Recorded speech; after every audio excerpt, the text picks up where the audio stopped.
கார்த்தி, நான் உங்கள்ட்ட இருந்தே தொடங்குறேன். இலவசங்கள் இல்லாத ஒரு தொலைநோக்கு திட்டங்கள் அப்படிங்கிறது மக்கள்கிட்ட எடுபடுமா? இது எப்படி சாத்தியம்னு நினைக்கிறீங்க? உங்களோட செயற்பாட்டு வரைவு. பொதுவா தேர்தல் சமயத்துல கட்சிகள் தேர்தல் அறிக்கையை வெளியிடும். நாம் தமிழர் கட்சியை பொறுத்த வரைக்கும் நாங்க ஆட்சியின் செயல்பாட்டு வரைவு அப்படிங்கிறத வைப்போம். ரெண்டுக்கு என்ன வேறுபாடு அப்படின்னா, இந்த தேர்தல் அறிக்கையை பொறுத்த வரைக்கும் தேர்தலில் வாக்களிப்பதற்காக கவர்ச்சிகரமான அறிவிப்புகளை உள்ளடக்கி இருக்கும். போன தேர்தல் இருந்த அறிவிப்புகள் இந்த தேர்தல் இருக்காது. இந்த தேர்தல் இருக்கக்கூடிய அறிவிப்புகள் அடுத்த தேர்தல் இருக்காது. இது திமுக அதிமுகவோட தேர்தல் அறிக்கை. நாம் தமிழர் கட்சியை பொறுத்த வரைக்கும் நாம் தமிழர் கட்சி தேர்தல் அறிக்கையை நாங்கள் கொடுக்கல, ஆட்சியின் செயல்பாட்டு வரை கொடுக்கிறோம். நாம் தமிழர் கட்சி ஆட்சி அமைக்கிறப்ப அந்த ஆட்சி எவ்வாறு இருக்க போது என்பதற்கான ஒரு வரைவறிக்கை கொடுக்கிறோம். 2016 முதல்ல அதை முன் வச்சோம். அதை மேலும் செழுமைப்படுத்தி மேலும் அதை மேம்படுத்தி இன்னும் காணொலி வடிவில் தக்க சான்றுகளோடு ஆதாரங்களோடு புள்ளிவர்களோடு நாங்கள் கொடுத்திருக்கோம். நாம் தமிழர் கட்சியை பொறுத்த வரைக்கும் இலவசங்களுக்கு நாங்கள் எதிரான ஆட்கள். அதாவது இலவசம் கொடுக்கப்படணும்னா கல்வி, மருத்துவம், குடிநீர் போன்றவை தான் இலவசம் கொடுக்கப்படணும். மற்ற இலவசம் கொடுக்கப்படக்கூடாது அப்படின்னு நினைக்கிறோம்.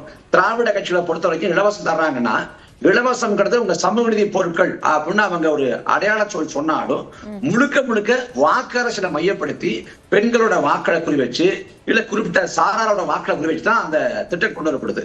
நாம் தமிழர் கட்சியை பொறுத்த வரைக்கும் நாங்க வாக்களை பறிப்பதற்காக இதை கொண்டு வரல. மாறாக நாம் தமிழர் கட்சி ஆட்சி வைக்கும் போது அந்த ஆட்சியில எவ்வாறு திட்டங்கள் செயல்படுத்த போகுது அப்படின்றதுக்கான ஒரு வரைவை கொடுக்கிறோம். ஜீவா சொல்றாங்க, அழகும் நிறைவும் கொண்ட வாழ்க்கையை சொர்க்கத்தில் இல்லாம நாம் வாழ்ற பூமியில படைக்க பாடுபடுறேன் அப்படிங்கிறாரு. பாரதிதாசன் எங்கள் திருநாட்டில் எங்கள் நல்லாட்சி அப்படிங்கிற முழக்கத்தை வைக்கிறாரு. அந்த நல்லாட்சியை கொடுப்பதற்கும் பூமியை சொர்க்கமாக படைப்பதற்கும் நாம் தமிழர் கட்சி ஆட்சியின் செயல்பாட்டு வரைவை முன்வைக்குது. அதுல பல புரட்சிகரமான மாற்றங்களை முன்வைக்கிறோம். இது மட்டும் இல்லாம நாம் தமிழர் கட்சி வேட்பாளர் நிறுத்துறப்ப இதுல புறக்கணிக்கப்பட்ட தமிழ் சமூகங்களை கண்டறிஞ்சு அவங்களுக்கான பிரதிநிதித்துவம் தர்றோம். நாவிதர்கள், சிலவை தொழிலாளிகள், குயவர்கள், வண்ணார்கள் போன்றவங்களுக்கு பிரதிநிதித்துவம் இல்ல. அவங்களை தேடி கண்டறிஞ்சு அவங்களுக்கான பிரதிநிதித்துவம் வழங்குறோம். அதே போல சரிவாதி நீங்க குறிப்பிட்டதெல்லாம் ஒரு மாற்றத்திற்கான அரசியல்ங்கிற அடிப்படையில நீங்க இந்த மாதிரியான செயற்பாட்டு வரைவு அப்படிங்கறத முன்வைக்கிறீங்க. இதுல எது சாத்தியப்படும் சாத்தியப்படாது அப்படிங்கறத நம்ம விவாதிக்கிறதுக்கு முன்னாடி இப்ப நீங்களே சொன்னீங்க, பெண்களை மையப்படுத்தி நிறைய அறிவிப்புகள் அப்படிங்கிறது தேர்தல் காலத்துல வாக்கு அரசியலுக்காக இருக்கு. ரைட். அப்ப வாக்கு அரசியலை நோக்கி ஒரு களம் நகர்ந்துட்டு இருக்கும் போது அதுல இருந்து நாம் தமிழர் எப்படி வேறுபட போகிறது? வாக்கு அரசியல் நோக்கி நகரக்கூடாதுன்னு நாங்க சொல்றோம். இங்க திராவிட கட்சியில பொறுத்த வரைக்கும் அவங்க செய்தி அரசியல், விளம்பர அரசியல், ஆடம்பர அரசியல், அப்புறம் வாக்கு அரசியல். வாக்களை குறி வச்சு இந்த வாக்களை பெறறதுக்கு என்ன திட்டங்களை திட்டினா அந்த வாக்கள் கிடைக்கும் அப்படின்னு யோசிக்கிறாங்களே ஒழிய அவங்க வாழ்வாதாரத்தை மேம்படுத்த இல்ல. கார்த்தி, தேர்தல் கட்சியை பொறுத்த வரைக்கும் நாங்க வாக்கு அரசியலுக்கு தொடக்கம். ஆனா தேர்தல் அரசியலுக்கு எது முக்கியம்னு நீங்க நினைக்கிறீங்க? நாம் தமிழர் கட்சி தேர்தல் அரசியலுக்கு முக்கியம்னா திராவிட கட்சி காசு எழுது, ரெண்டு பேரும் திராவிட கட்சியும் காசு எழுது. அப்ப காசு கொடுத்துடலாமா? ஒரு சட்டமன்ற தொகுதிக்கு 40 லட்சம் தான் செலவு பண்ணலாம். 40 லட்சம் தாண்டி ₹1 செலவு பண்ணாலும் அது முறைகேடு, அது லஞ்சம், அது லாவணியம், அது ஊழல்னு தேர்தல் ஆணையம் திட்டவட்டமா சொல்லுது. இங்க வரப்போற சட்டமன்ற பொது தேர்தலை நான் வெளிப்படையா சொல்றேன், திமுகவும் அதிமுகவும் ஒரு சட்டமன்ற பொது தேர்தலுக்கு ஒரு சட்டமன்ற தொகுதிக்கு செலவு செய்யப்படுற தொகை மிக குறைந்தது 25 கோடி, அதிகபட்சமா 50 கோடியை தாண்டும். அப்ப 40 லட்சம் தான் செலவு பண்ணலாம் தேர்தல் ஆணையம் விதி வச்சிருக்குன்னா 40 கோடி, 50 கோடி, 30 கோடி, 40 கோடி செலவு பண்ணுவாங்கன்னா அப்ப இவங்க ஊழல் பண்றது அப்புறம் இவங்க வர்றப்பே ஊழல் பண்றாங்க. அப்ப இது தேர்தல் என்பது சந்தையாக மாறி போகும். இந்த தேர்தல் காலத்துல அவங்க பணம் செலவு பண்றது முதலீடாக மாறி போகும். கார்த்தி, என்னோட கேள்வி என்னன்னா, மகளிர் உரிமை தொகை அப்படிங்கறது இந்த வாக்கு அரசியல்லையோ அல்லது சட்டமன்ற தேர்தலையோ 2026 ஒரு தாக்கத்தை கொடுத்திருக்காதுன்னு நினைக்கிறீங்களா வாக்கு வங்கியில? அது உங்களுக்கு பாதிப்பு இல்லையா?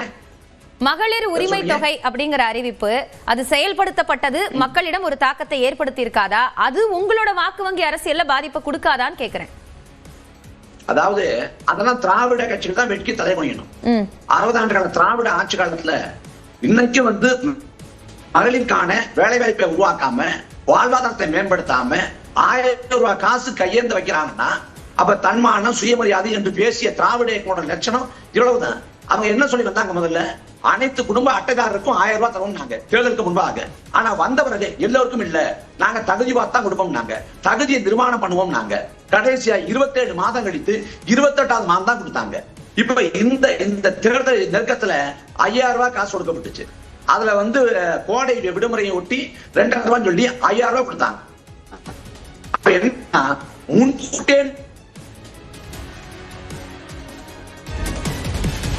நம்ம தொடர்ந்து பேசலாம் திரு இடும்பாவனம். உங்க இணைப்புல ஏதோ கோளாறு இருக்கு. நான் உங்களோட முதற்கட்ட பார்வையா அதை எடுத்துக்கிறேன். திரு அருணன், இப்போ மக்களோட நலத்திட்டங்கள் அப்படிங்கறத சார்ந்து தொடர்ச்சியாக திமுகவும் அதிமுகவும் வந்து வாக்கு வங்கி அரசியலுக்காக இந்த இலவசங்களை பயன்படுத்துறாங்கிற ஒரு கருத்தையும் குற்றச்சாட்டையும் கார்த்தி வைக்கிறாரு. இது எப்படி பார்க்க வேண்டியதா இருக்கு?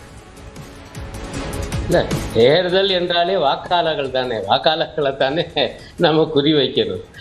இது எனக்கு புரிய மாட்டேங்குது. அதை போய் வாக்கு வங்கி அரசியல்னு ஒரு இழிவான காரியம் போல சொல்வது எனக்கு புரியல. ஆனால் நான் ஒன்றை ஏற்றுக்கொள்கிறேன். இந்த இலவசங்கள் இது வந்து ஒரு தற்காலிக நிவாரணம் தான். மக்களின் வாழ்வாதாரத்துல இது நிரந்தர மாற்றத்தை ஏற்படுத்த போறதில்லை. நிரந்தர மாற்றம் என்பது அவங்களுக்கு உரிய கல்வி, தரமான கல்வி, பெற்ற கல்விக்கு ஏற்ப வேலை, இதை கொடுத்தா அவங்களுடைய வாழ்வாதார பிரச்சனைகள் நிரந்தரமாக தீரும். அதை நான் ஏற்றுக்கொள்கிறேன். ஆனா பிரச்சனை என்னன்னா, இன்னைக்கு 8.5 கோடி பேர் தமிழ்நாடு மட்டும் கூட வச்சுக்கோ, நான் இந்தியாவுக்குள்ள கூட போகல. 8.5 கோடி பேருக்கு ஒரு 5 ஆண்டு காலத்துல ஒரு கட்சியால அல்லது ஒரு அணியால அப்படியே இப்ப நான் சொல்ற பாருங்க, இந்த பிரச்சனை பூரா இன்னைக்கு ஒரு 2.5 கோடி 3 கோடி பேர் இருக்காங்கன்னு வச்சுக்கோங்க குடும்பங்கள். அவ்வளவு பேருக்கும் இந்த மாதிரியான ஒரு சரியான நிரந்தரமான ஒரு வருவாய்க்கான ஏற்பாட்டை செய்துவிட முடியுமா?